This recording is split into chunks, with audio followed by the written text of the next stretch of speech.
Good afternoon, everybody. My name is Inga Cotton. I'm the founder and executive director of San Antonio Charter Moms. These are Charter Moms chats. We've been going live at around 4 p.m. Central on weekdays to get families the information they need to make choices for schools for their children, trying to find schools that are the right fit. And on the blog today, we're featuring an update to our guide to Great Hearts Microschools. And I think we still have some work to do explaining the concept of what is a microschool. And last week we talked about Great Hearts Online. Great Hearts Microschools is kind of built on top of Great Hearts Online. And so to talk about all this, I'm really excited. We have the director of microschools for Great Hearts Nova, which is where the innovation rests in the Great Hearts Academy's universe. So this is Andrew Shahan. Oh, did I pronounce that right? Perfect. You nailed it. Okay, good. Okay. Okay. I meant to check that with you before we went on the air. So I just took my best guess. Okay. So Andrew Shahan is the director of microschools at Great Hearts Nova. And I'm really excited to have a conversation about this and introduce more families to this concept because it's something that comes up in the group. There's like families with young children and they say like, well, they're turning 5, but I don't know if I want them to be in a school building, that many hours of the day. Can they really sit still for that long? And then members of the group will comment, well, have you heard about microschools? There you go. So, okay, so just we're going to back up a little bit and like try to give people a big picture, like sort of mission and vision of Great Hearts Microschools. So go for it, Andrew. Yeah, I mean, so you kind of touched on it. Great Hearts Microschool was born obviously out of Great Hearts Nova, and really Great Hearts Nova, like you explained, is kind of the experimental or research and design branch of Great Hearts Academies. And Great Hearts Academies are. I'll back up even further than that. I'm actually a former charter school operator. I started a couple charter schools down in New Orleans after Katrina, and so and have been working in the charter world since the early 2000s. In the early days of KIPP. And so up in New York in the city. So the charter school, in the charter school world, Great Hearts is the Lexus, I mean, it's the top of the line model, and Great Hearts is for a good reason because they run great schools. So for the past 20 years, Great Hearts has been just working to create the best possible schools they can to spread classical education, which is the passion and the heart of Great Hearts. And so you have these 33 brick and mortar schools across Arizona and Texas.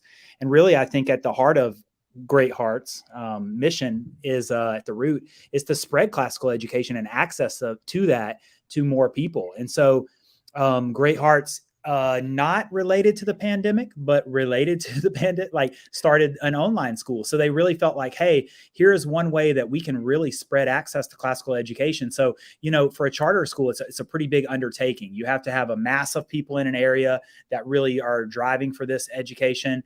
And then you need to get the building, you need to write the charter. So it's multi-year, big dollar price to get that up and going. So it's really challenging for people if you're in a smaller area, like say you're in Tempe. Do you have the critical mass and the movement to get access to Great Hearts classical education? And so one of the things was, well, we can actually give access to anybody in the state if we go through online. And so it was not a response to the pandemic. It's more of a response to the call of Great Hearts to spread the mission of classical education, the access of it to more families. And so thus, in 2000, I know you've got some of the background from your work before, but in January 2021, Great Hearts Online got up and running.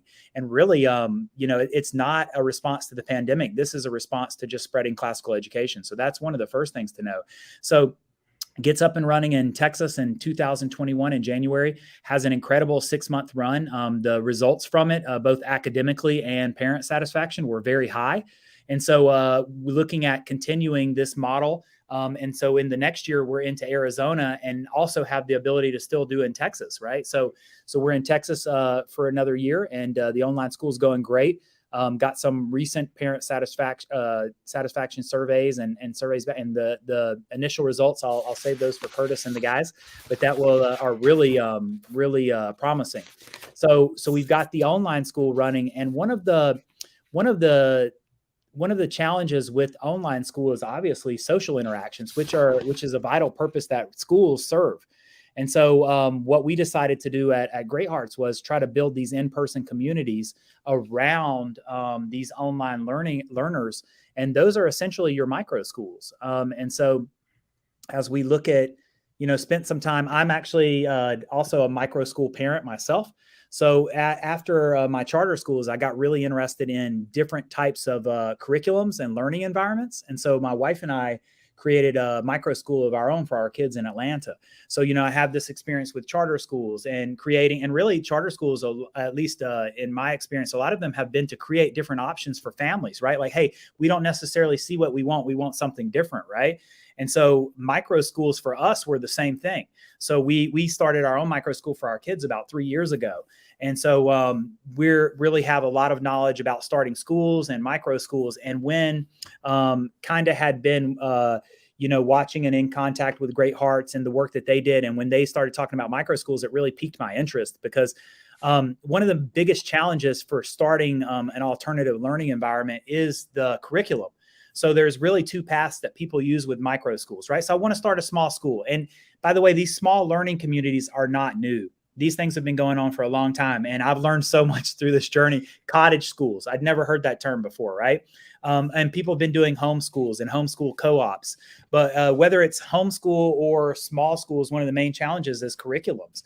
And so really there's two main paths that you can go here. You can either put apps together, like you can use different programs, Khan Academy, Lexia, Beast Academy, Dreambox. You can either pull those together or you can kind of use an online school. And so when I heard that Great Hearts was building the online school, it really piqued my interest because of, number one, my respect for the quality of work that they do. So I thought that is a really good service and thing that people can access. Plus, it's a unique niche. It's classical education. So you've got this access to classical education. So the teachers you can be sitting in your house and you can be in a great online classical education classroom. And so I knew that it was going to be quality. So for me, it was something that kind of put that with my other passion, which is helping people define unique and learning environments, right? So I know it says micro schools, but really what they are is it's just a good way to describe an in-person learning environment, right? So what we're doing now is we're looking for founders who want to create small classical education learning environments that are really authentic and in their community. So we kind of combine that with the online school to build these in-person communities. And our goal is to have in both states, Texas and Arizona, to have several, like probably starting out, like our goal is like 6 in each at the beginning, but it really could morph to be a lot more, right? Once different communities want them. I'll start there and then let you kind of tease out questions from there. That's a lot. Sorry. Yeah, no, that is a lot, but that was a lot of good information. So I'm going to kind of recap for people. Cool. Maybe they're listening on the podcast and they're just jumping in. So okay, so Great Arts Academies started in Arizona. Now there's bricks and mortar academies in Arizona and Texas. And then I think there was, even before the pandemic, there was already this on the drawing board of like, we need an online school. And then I know there were changes to the law in Texas that allowed Great Hearts Online to form the way it needs to be. So the pandemic kind of created an opportunity, but it was something that was kind of already in the works. So Great Hearts Online is classical education that's virtual. So that's available across Texas and Arizona. And then through Great Hearts Nova, which is where the innovation is coming from in Great Hearts, the idea is Great Hearts Microschools creates in-person learning environments where Great Hearts Online is the curriculum. And like you said, this is the decision-making that like homeschoolers face, is like, okay, so how are we gonna do this? Like, we team up with some families, and like there are lots of apps out there, like, there's different like tutoring companies here in San Antonio that provide, they'll help families design a curriculum, picking and choosing, but like, it costs me, free public charter school, then at least the curriculum part is free. Although right in Texas, there's no public money to support things like homeschooling or micro schools, or there's no education savings accounts or things like that in Texas. So I guess Great Hearts Microschools has to kind of adapt to different regulatory environments in different states. Yeah, I mean, there's different regulatory environments, definitely, and you see that kind of the differences also too in just the in that fight for having access to online education as well, right? So that's very different from state to state as well, right? A lot looser regulations in other states, which provides a lot more access. Texas is actually pretty rigid as far as that goes in the bigger scheme of things. Yeah, but we kind of work through that, and really some of the things, and again, we're in our infancy. we're pretty new starting. I mean, it's like things can't go fast enough for parents because they're kids, and I totally get that. I've got kids of my own. That's why we did this.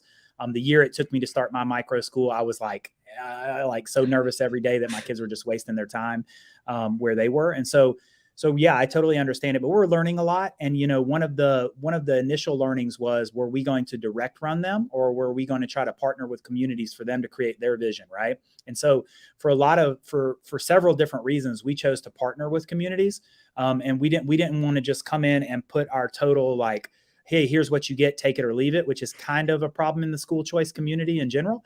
So we really wanted to work with families and small communities to see, hey, what is it that you're trying to build? So basically the route we took is we look for founders in these areas who are saying, hey, I'm really interested in these micro schools. And we basically bring you into our fellowship. And so what we did was we created a course where we take their vision. So if we select you in the founder that you're going to found one of these Great Hearts Micro Schools in your areas, we bring you into our fellowship, and we basically take you from vision to opening doors, right? And so we take this initial vision and we work through what we created was like a playbook. So over a series of everybody's a little bit different. Take some people, there's really like 5 main modules, but it could take you up to like a couple months to really develop your playbook. And then we set a series of kind of milestones about what, like, you hold a couple pop-ups. So you're really testing your model, right? So you take this playbook that you've created, kind of start testing your model with some park days, some in-person days, some activities. And then you try to, you kind of just roll it out, and you try to, find families who are also interested in doing what you're doing. So that's kind of the route that we took. Yeah. Well, I just, my head's bursting with questions, but so what I'm going to do, I'm going to back up to one of these slides that you sent, because I feel like it does a good job of explaining like what is. I feel like it's gonna take a few tries to reinforce this, but that Great Arts Academies, right, is classical education in a charter school format, so tuition free. Great Arts Online is the online school, right? So where students have like an actual teacher that they're interacting with virtually, and there's some synchronous classes. It's school at home. Yeah, it's school at home. You're basically in a Great Hearts classroom, but you're not at the brick and mortar, right? Yeah. And then Great Hearts Microschools is like an extra layer on top of that. So I'm going to put this slide up. So I was going to kind of explain like sort of what does Great Hearts Microschools add, on top of, because like every family who's in Great Hearts Microschools is already, their kids are already enrolled in Great Hearts Online, but the Great Hearts Microschools is something extra. And then after this, I want to follow up more about talking about like founders and the fellowship and stuff like that. But just, what I want to focus on is like, what does Great Hearts Microschool add on top of the Great Hearts Online? Yeah, so I think a good way to think about it is to think about the experience of a Great Hearts Online student, right? So you're doing Great Hearts at home, and you wake up, and so let's just talk about like a profile of a kindergartner, first, second grader, like early elementary, right? So you wake up. You could have your classes right away, where you have you go into your classroom, you're meeting with all your students, and the teachers do a great job. I've gotten the chance to sit through a bunch of different classes. They're really engaging, a lot of movement based activities, a lot of getting the kids super involved in the classroom, which for an online school, so you're in your class, and you might do your reading. You might do math in the morning, and then you might have somewhat of a break. You have breaks in between these, and then you might have your art class, right? So you don't have the entire school day that you normally think of from 8 until 3 in the afternoon. You don't have that. So you have it's a little bit more condensed because it's online. They cut out some of the you don't have to walk to the cafeteria. You can see these things. You got a little bit different. So so that's your online day. So you've got 4 to 5 hours of live interaction with people. But in an online, so then a micro school would be, you go to this center and it looks like, so you might get there 30 minutes before your online school starts, before you go into your online class, and you're a part of the school. So you might have a warm-up activity that day, some kind of group time where you're doing activities that the whole group does. And then you would go into your classes. So you're in this, so you could be in an in-person setting, and you go into your classroom. You might have a first grader, a second grader, kindergartners all in the same room. You go and you all have your own teachers. So basically the Great Hearts teachers come right to you. So you're taking your classrooms. If you have a little bit of a different schedule than someone else, you might go out to a playground if you have one close, a backyard to play. You might go out, so you're kind of having this time where you're moving around. You're being supported by an in-person facilitator who's there, kind of keeping on track. So that's another benefit of a micro school. The parents doesn't have to do it; they can have someone in the micro school do it. Then afterwards, when your day ends after lunch, your micro school might do. It might be a nature-based micro school. There might be extra project-based learning that you're doing. It might be additional academic support that your micro school does. Right? It could be art, could be music. So basically, you have these extra activities that kind of form an in-person community or school around you, around your online program, the Great Hearts online program. So it's really I know we're using the term micro school, but it's really an in-person community, right? That's building. And so it's an authentic learning community is what it is. Yeah, no, like the word community pops up a lot in the blog post, which I think actually, so Curtis Indorf, who's the president of Great Hearts Nova, like he wrote the first draft of that, but we keep upgrading it as sort of the ideas get more refined for what Great Hearts Microschools is. But yeah, the word community comes up over and over again because I think that's what can be stressful for families who choose online school, where they feel like they're making Absolutely. a trade-off, giving up some of that in-person interaction. But by choosing the microschool community, then they're able to like have like a group of people that they're bonding with, and then you laid out like what are some of these like amazing things that the microschool can add to the program with these in-person activities, like whether it's nature-based or project-based learning or things like that. So actually, let me go skip ahead to so you've got slides representing some of the microschools that are piloting this. So I was wondering if you could talk more about these microschools and these founders and what's up with that. Absolutely. So this is Phoenix Classical Micro School, and this is the first Great Hearts Micro School. And the founder is Erica. So she's who's in the picture. And so Erica McQuan, she's the founder of Great Hearts Phoenix Classical Micro School, the first Great Hearts Micro School. Her daughter there, the one holding her other daughter, is actually a kindergartner in Great Hearts Online. So Erica had this vision to create. Her daughter initially did go to brick and mortar schools, but just like I think you kind of mentioned, everybody's different too. Let me say, like we know this. There's parents who want different things. There's children who respond differently to different settings.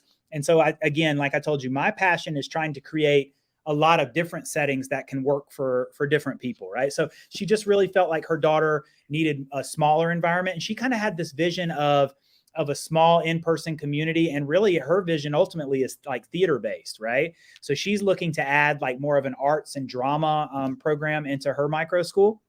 That was her vision. But we took her, started out with her vision of building this small in-person community and drama based, and really just she developed her schedules, her locations, she formed a nonprofit. And that's really the relationship here, is that she's an independent nonprofit running this community center or micro school. And she has the license nonprofit to nonprofit from Great Hearts to do this, right? And so she can do this with using the Great Hearts Micro School's name, the Great Hearts name. And so she really wanted to start this for her daughter. And that's a pretty good profile of someone who's like, hey, I see a need and I want to fill it. So she started our fellowship in late October and had her school opened in January.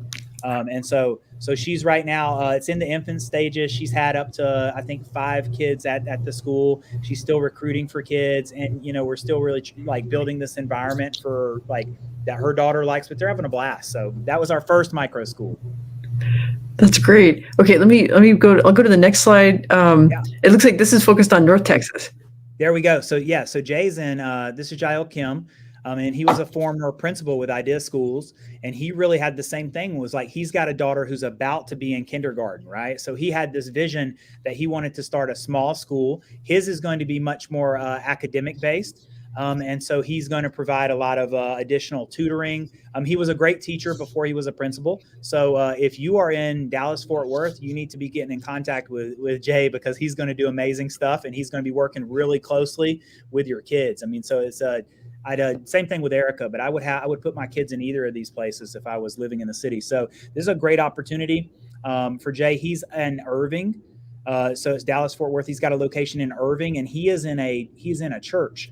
And they are psyched about having him there, and to have it's a great facility for a little micro school. And that's the other cool thing about micro schools. We're smaller. We can get into some of these facilities. Another great thing is that we use these facilities when otherwise they wouldn't really be used. Like I'm actually sitting in a nature preserve myself.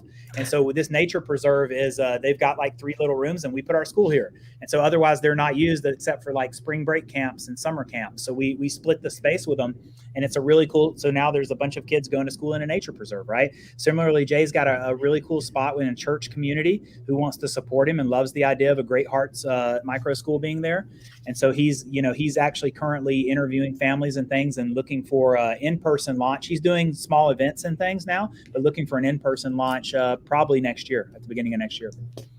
So and he did the fellowship as well. Jay do the came in at the same. Yeah, Jay came in at the same time Erica did, and they kind of worked through it at the same pace. And they were our first two. I hate to use the word guinea pigs, but they were our first two founders. And really just creating the vision and now getting it and testing a lot of things as being the first ones. Like, how do we work through all the challenges that come up? Yeah. Yeah. Okay, great. So I'm going to go to the next slide. So is this is in Arizona? This is also in Arizona. So she's about to launch. This is Jessica Gibson, who's actually, another good profile, a former teacher with Great Hearts. And she also has a son who's 4, about to be in kindergarten. And so she really saw this. Jessica's done a lot of play-based nature groups. So like one thing I know you have a wealth of knowledge. So, but like one thing that's really popular and in demand are these nature-based learning. So like you have a lot of parents who are, because it just makes sense because it's incredible for kids. And so, but those things all go away, right? Like there's some options for young children, but then once they hit kindergarten, it's like one size fits all, right? So basically she's got a vision where she's going to be on a farm. And so it's going to be more of a nature-based, hands-on earth, put your hands in the earth, do things type of environment, right? So again, a former teacher with Great Hearts, and she was a kindergarten teacher. So she can really looking forward to, and she is getting near the completion of her playbook, as well as starting to hold pop-up dates and play dates. She's got a really cool thing going on where you can do an online like scavenger hunt and build it. So lots of cool stuff going on. Still looking for the last. So right now our initial goal was let's get 2 of these in Arizona and 2 of them in Texas, and still looking for an additional a just right fit for Texas, right? Shout out to San Antonio, where we have a large market of families who are wanting an in-person. So if we have anybody there, teacher, parent, who's somewhat entrepreneurial, let me plug that because there's some people ready to run with this there. So you got a good community already started if somebody wants to take the reins of this and lead it. Yeah. Well, on that note, like what should like if somebody is excited about this or like they want to know more about what the fellowship is like or what it means to be a founder, like what should they do? Like is there information at Great Hearts Microschools website? Yeah, I mean, there's I think we shared this with you again. If not, we need to get you the link. But so there's like a fellowship description that's really the best the best knowledge that you can have kind of about what we're doing with the micro schools, how we're building the micro schools to be in-person communities for the online students and families. So that's one, and I can get you the links to that if you don't have that. That's a piece. The other is just get in contact with me. If you're interested, I can either put you in contact with a micro school that's in your area.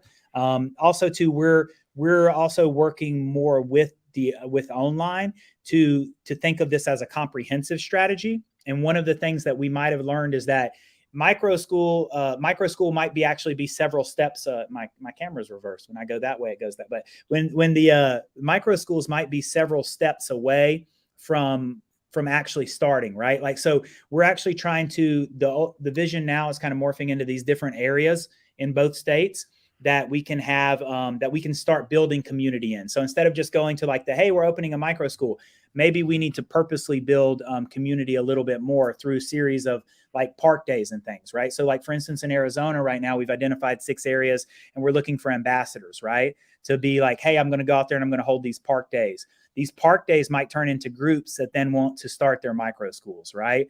And so there's all kinds. I'm excited because for me, this is the field that I love to work in, right? Like, again, the options for families, but it's also innovative. Like where this goes, these might end up being almost like WeWorks for Great Hearts students, right? So really, and it's just that we want to be in service of the online school. Like that's the communities that we're trying to build. And so we just like, they might end up being all little micro school units. They might end up being more like community centers that you have access to. Like we ultimately want clubs to be ran out of here, sports, so that you can have access to as much, if not more, possibly in a weird way. It's weird, but you might have more community than a brick and mortar school.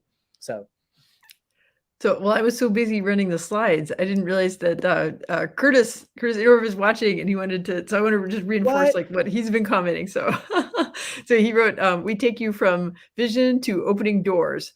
So that's so he's quoting what you said, Andrew, about this is what the kind of support in the fellowship that Great Hearts Microschools offers to founders. Yeah, most definitely. That's good. Good to hear from you, Curtis.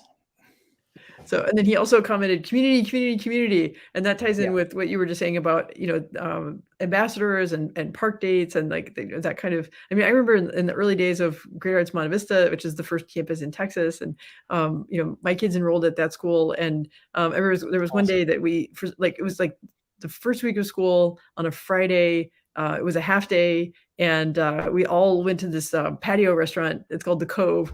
And I think the people at the restaurant were like, what just happened? Because they got swamped with Great Hearts families. But it's like we all wanted to gather and kind of process this experience of like, oh my gosh, our kids are Great Hearts kids now. Like, what does this mean? Like, we just had so much to share. And that was the beginning of Great Hearts Monte Vista having a robust like school community. And so I understand how important this is. And you are in a unique position to be a mentor to these founders, because you yourself have, not only have you worked at founding charter schools, but you've also worked at founding unique learning environments. And that's, absolutely. I feel like that's what I want people to take away from this is like the micro schools can come in all kinds of different shapes and sizes, and it's meant to be like a playground and like a sandbox for forming these communities. Yeah, and the cool thing is like it goes both ways, right? Like, I mean, we're helping them form we're helping communities form, but we're also, so they're learning from us. Like you said, I have some knowledge that I can share to help them, but man, I'm learning a lot from them too, right? And so I think it's like it really gives you a lot of energy. Like it's a two-way thing, right? It's symbiotic. So and again, just so many things that we can learn, and then what we can do is take all that in and continue to develop so that more families can really get access to the classical education experience that they want for their kids.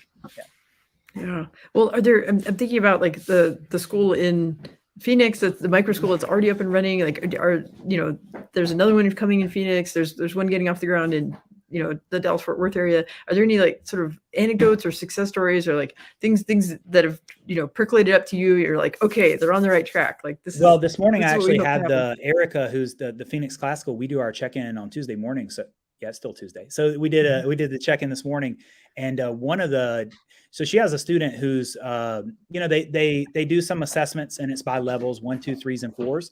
And this student has been growing, like, so it was like on 2s, and now they're like 3s, 4s, right? So there's academically that was really encouraging, right? And so, looking at how the environments are literally helping the students to learn at a higher and more productive rate, right? Which is super cool. I also know that like there's some parent anecdotal things that just about how much fun people are having, right? And how cool it is that, to be in these small, authentic learning environments. And, the concept of micro schools, bigger picture was really that based on some studies, like you can't really be friends with like 600, 1,000 people, right? So your circle is actually kind of smaller than that, right? So that's kind of it's a more intimate, like I know that from experience, it's a more intimate, so like a lot of, you can have more, you have more accountability on each person, more reliability. And that's kind of a cool aspect. You can go deeper rather than longer, right? So if that makes any sense. So. Yeah. Oh, Curtis I think he noticed I had not shown the link to the Facebook page yet. So, but no, that's a great source of information. So on Facebook, it's Great Hearts Microschools on Facebook. And actually, I think this is a good, I want to, like, if you can sort of forecast like what's happening in the 2022-23 school year. So it sounds like I guess for the remainder of this school year, y'all are welcoming conversations from potential founders. And so you can talk to them about the fellowship and, gauge their interest in, and I'm surprised there's not one in San Antonio yet. I know I've tried to. Oh my goodness. We all are. We're like chomping at the bit. Yeah. So is it okay if I put your email address on screen? Oh, please. Yeah. Okay. All right. Yeah. So it came out kind of small, but it's Andrew.Shahan, Shahan at greatheartsmicroschools.org. But yeah, it's on the Great Hearts Microschools webpage, and actually this is where I'll plug. On the shortermoms.com site, we have this article about Great Hearts Microschools. I'll update it and make sure we have the link of, like, sort of how potential Awesome. founders can kind of take those next steps, because I don't know if that's in the post yet, but we'll get that updated. Yeah. I mean, it's just basically reach out to me and let we just start the conversation. And really, the kind of process for is really just to make sure that it's a good fit for both sides, right? That it's something that you're really going to enjoy doing, that can be successful, because there's some real world components to it, right? And so just put you in the best position and the kids in the best position in the community to be successful. Yeah. Yeah. Well, it sounds like from what you've described, I remember hearing like early conversations with Curtis and sort of this design team, like, what was this going to look like? And, there are a lot of possible ways to structure this, but it sounds like the way it's deploying gives the founder a fair amount of autonomy, right? Like it's still classical education, right? And Mhm. it's still built on Great Hearts Online. So it's access to Great Hearts Online teachers. But that enrichment and kind of what in-person activities they offer, and even what setting, whether it's in a home or nature preserve, or in extra classroom space in a church, or that there's just Yep. lots of possibilities about how this will play out in different local communities. But what a great way to, like, tap into the energy and the resources that are in our communities from people who care about education, but maybe don't fit how maybe the charter school world or the world of public education is typically structured. Yeah, no, absolutely. And I mean, it's kind of intentionally like set up that way to try. Again, we're the innovation part, right? So we're looking to learn more about innovation from other people. So we don't want to just completely, it's like open and closed systems, right? So we don't want to completely, we're not the expert. You're the expert of your local community. And that's kind of the way that, from Curtis and I started working with them, and that's really been kind of the aim, right? Is like to learn from communities, help them with what we know, to build the best Great Heart setting. There are some requirements that people need to meet, right? But they're not onerous.